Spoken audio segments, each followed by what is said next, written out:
Friends இப்போ வந்து time 10:30 இருக்குமா காயத்ரி? 11 ஆச்சா? 10:30 11 பக்கமாச்சு. இப்போ வந்து குளிச்சு விட்டுருக்குறாங்க எங்கள் அம்மா. ஆமாங்க. ஆதிரன் குட்டிக்கு ஏர் பொழுதுல பாத்துறோம்னுட்டு அத்தை எப்பவுமே நேரத்துல குளிச்சு. இப்போ இந்த வேலை நடந்துட்டு இருக்குது.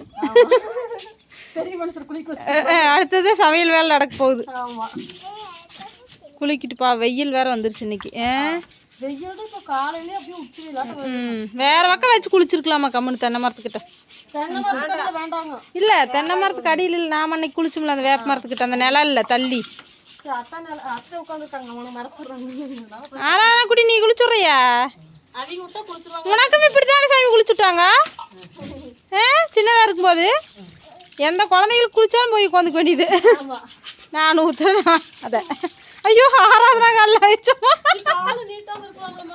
இப்போ வந்து கல்லம்மா போட்டு குளிச்சுட்டு இருக்கிறாங்க ஃப்ரெண்ட்ஸ், கடலை மாவு. ஏன்னா சோப்பு அங்கேயே வச்சுட்டு வந்துட்டாங்க, அதனால கடலை மாவு யூஸ் பண்ணி குளிச்சுட்டு இருக்கிறாங்க. பரவாயில்ல, அப்புறம் அது ரொம்ப அதிக விலையில.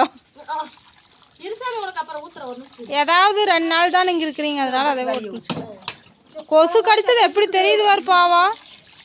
கொசு கடிச்சது எப்படி தெரியுது வார் பாவா? ஓகே குளிச்சாச்சு.